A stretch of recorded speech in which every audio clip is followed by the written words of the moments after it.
শ্রোতা ভাই বন্ধুরা, এই মুহূর্তে পৃথিবীর যে যে প্রান্ত থেকে আমার এই ভিডিওটি দেখছেন তাদের সবাইকে আমার আন্তরিক প্রীতি, শুভেচ্ছা ও অভিনন্দন।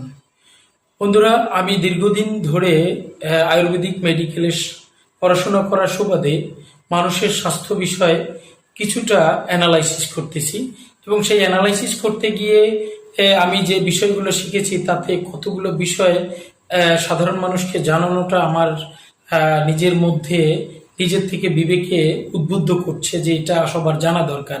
তো সেই হিসেবে আমি আপনাদের সামনে আজকে কথা বলতেছি কয়েকটি বিশেষ বিষয় নিয়ে। তো বন্ধুরা, অনেক ডাক্তার এবং সারা দেশব্যাপী বড় বড় ডাক্তাররা রয়েছেন, তারা এই বিষয়গুলো স্বাভাবিকভাবে মানুষের সাথে আলোচনা করার সুযোগ তাদের হয় না, কারণ একজন ডাক্তারের বিপরীতে অনেক ব্যক্তি ট্রিটমেন্ট করতে হয়। তো যাই হোক, আমি সহজভাবে আপনাদের একটা বিষয় জানাবো, যেটি হচ্ছে গ্যাসের সমস্যা। তো বন্ধুরা, যারা গ্যাস্ট্রিকের ট্যাবলেট খেয়ে গ্যাসের সমস্যার সমাধান করে তাদের জন্য আজকের ভিডিওটি হতে পারে অত্যন্ত গুরুত্বপূর্ণ। আমরা জানবো গ্যাস্ট্রিক কেন হয় এবং গ্যাস্ট্রিকের ট্যাবলেট কিভাবে দিন দিন আপনাকে এর পাওয়ার বাড়িয়ে খেতে হয়, কেন খেতে হয় এবং আপনি দীর্ঘদিন খেলে এর কি ক্ষতি হয়। চলুন আমরা সরাসরি আলোচনায় চলে যাই। আমরা যখন কোনো খাবার দাবার খেয়ে থাকি, খেয়াল করবেন এখানে আপনার এখান থেকে খেয়ে খেয়ে খেয়ে খেয়ে আপনার এটা হচ্ছে স্টোমাকের মধ্যে ঢুকে যায়। আর যখনই স্টোমাকের মধ্যে ঢুকে, খাবারটা আমাদের কিভাবে হজম হয় এটা আমাদের জানা দরকার। খাবারটা হজম হয় আপনার সাধারণত আমাদের স্টোমাকের এই যে চারপাশটা রয়েছে, চারদিক থেকে কতগুলো কোষ রয়েছে, সেল রয়েছে। এই কোষগুলো কন্টিনিউয়াস প্রসেসে একটা নির্দিষ্ট নিয়মে আপনার হাইড্রোক্লোরিক অ্যাসিড এটার মধ্যে ছেড়ে দেয়।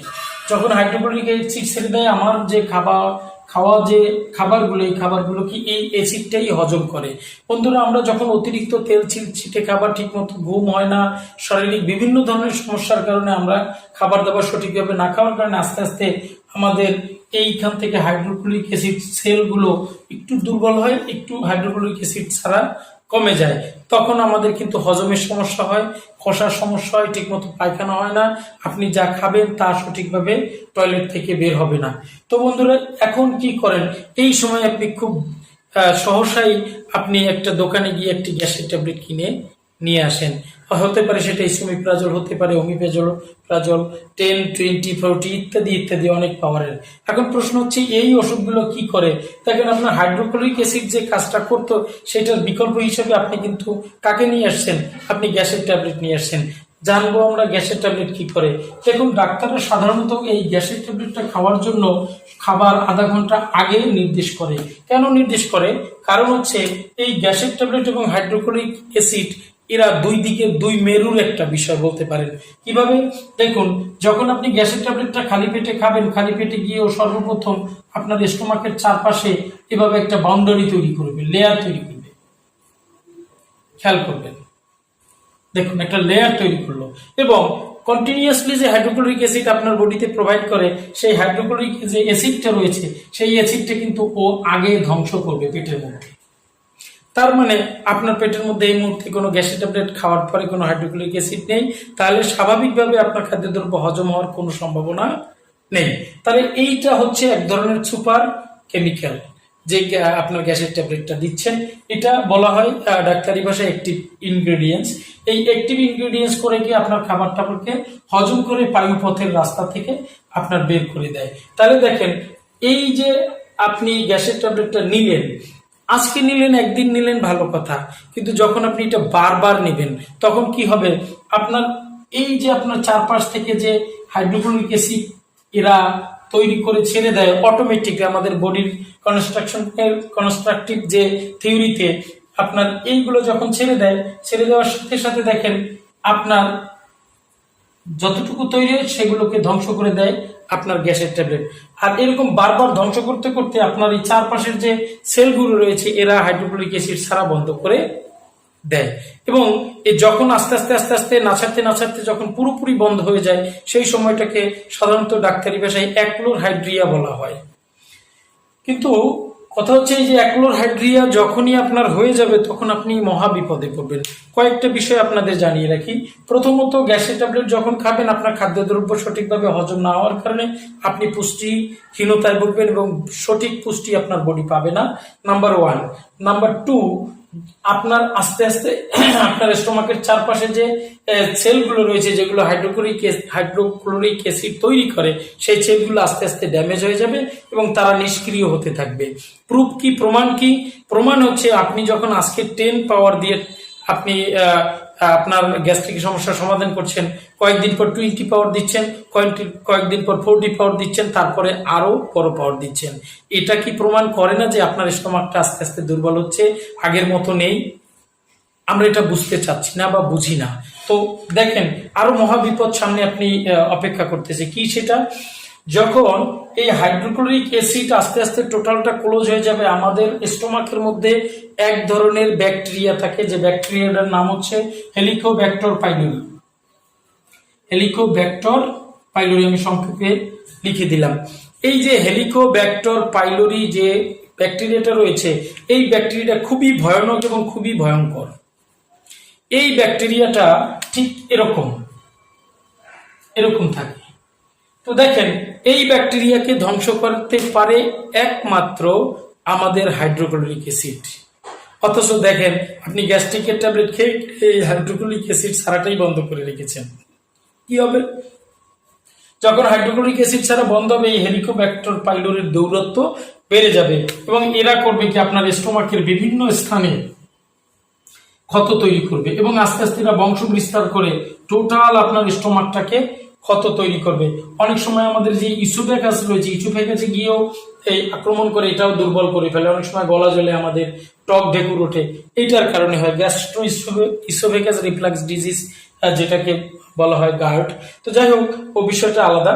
তো এইবার দেখেন, যখন হেলিকোব্যাক্টর পাইলোরি আপনার বিভিন্ন জায়গায় ক্ষত করতেছে, ক্ষত করে প্রথম আপনি যখনই ক্ষত করে তখন স্টোমাকের যে ব্যথাটা আমাদের ব্রেইনে উপলব্ধি আসে যে আমার একটু নিচ থেকে ব্যথা করতেছে, অনেকের বুকে ব্যথা হয়। কিন্তু কেন হয় এই ঘটনার কারণ আমাদের স্টোমাকের ম্যাক্সিমাম রাখতে হবে, স্টোমাকটা জুড়ে আছে। তাহলে দেখেন, এই স্টোমাক যখনই আপনার তার নির্দিষ্ট কার্যক্রমে তার স্টোমাকের মধ্যে বিভিন্ন ধরনের ক্ষত হয়, এই ক্ষতটাকে আমরা সাধারণত স্বাভাবিক ভাষায় আলসার হিসেবে জানি, যেটাকে আমরা বলে থাকি গ্যাস্ট্রিক আলসার। এবং এই আলসার হলে সাধারণত আমাদের এন্ডোস্কোপি করার মাধ্যমে একটি ক্যামেরা পাইপের মাধ্যমে ঢুকে কোনো জায়গায় কোন জায়গায় ক্ষত আছে, কিরকম ক্ষত তৈরি হয়েছে, এটা নিরূপণ করা হয়। বন্ধুরা, খুবই কষ্টদায়ক একটা বিষয়। তো যাই হোক, আমরা পরবর্তী বিষয় জানতে চাই। তাহলে এখন দেখেন, এই যে হেলিকোব্যাক্টর পাইলোরি ব্যাকটেরিয়াটা চারিদিকে ক্ষত করে ফেললো, আপনার স্টোমাক অ্যাক্লোরহাইড্রিয়া বা হাইড্রোক্লোরিক অ্যাসিড এখন আর তৈরি হয় না। আপনি দিন দিন বিভিন্ন ধরনের রোগের মধ্যে আপনি আক্রান্ত হয়ে যাচ্ছেন। এরপরে দেখেন, আপনার যদি এই সমস্যাটা দীর্ঘদিন আপনি গ্যাস্ট্রিকের ট্যাবলেট খেতে থাকেন, আপনার কোমর ব্যথা হবে, আপনার ক্যালসিয়ামের সমস্যা হবে, আপনার মাথা ব্যথা হবে, আপনার ডায়াবেটিস হবে, আপনার এরকম মানে এক্সেট্রা এক্সেট্রা, আপনার লিভার ফাংশন আস্তে আস্তে নষ্ট হওয়া শুরু করবে। মানে দেখেন, আপনার খাবারের মাধ্যমে আপনি যখন সঠিক পুষ্টিগুণ আপনার বডিকে দিতে না পারছেন, আস্তে আস্তে আস্তে আস্তে দিন দিন আপনি অসুস্থ হয়ে যাবেন। তো আজকের যে আলোচনা রয়েছে, এই আলোচনা থেকে এই বিষয়ে আমরা মোটামুটি নিশ্চিত হতে পেরেছি যে আসলে গ্যাস্ট্রিকের ট্যাবলেট আমাদের পরিহার করা দরকার। তাহলে আমরা কি করব? আমার যখন পেট ব্যথা হয়, খাবার হজম না হয়, তখন আপনি ন্যাচারাল যে খাবারগুলো আছে, ইসবগুলের বসি আছে, আমলকি আছে, হরিতকি আছে, বহেরা আছে, এরপরে আরো অনেক উপাদান আছে, কাঁঠাল আপনার বেল আছে, এগুলো আপনারা খেতে পারেন। তো প্রশ্ন হচ্ছে, এগুলো যদি আপনি না খেতে পারেন বা এগুলো যদি সংগ্রহ করতে আপনার সমস্যা হয়, তাহলে আপনি আমাদের একটা ত্রিফলা পাউডার আছে এবং পরীক্ষিত, আমি নিজেও খাই এবং আমার বাবা খায় এবং আমার মা এটা ব্যবহার করে। তাই এই যে খাবারটা আমার বাবা মা এবং আমি নিজে খাই, কারণ হচ্ছে এক্সেলেন্ট ওয়ার্ল্ডের যে প্রোডাক্টগুলো রয়েছে, এই প্রোডাক্টের মধ্যে একটা ত্রিফল আমি একটু দেখাচ্ছি। আপনারা এটা ভাববেন না যে এটা বিক্রির জন্য আপনার সামনে আমি উপস্থাপন করেছি। জাস্ট আপনার সুস্থতার ক্ষেত্রে যদি সমাধান চান, সেক্ষেত্রে এটা হতে পারে একটা ভালো সমাধান। এখন প্রশ্ন হচ্ছে, যদি আপনার আলসার হয়ে যায়, আপনার এই গ্যাস্ট্রিকের সমস্যাটা তীব্র থেকে তীব্রতর আকার ধারণ করে, তখন কিন্তু শুধু এই এক ত্রিফলায় আপনি ভালো হতে পারবেন না।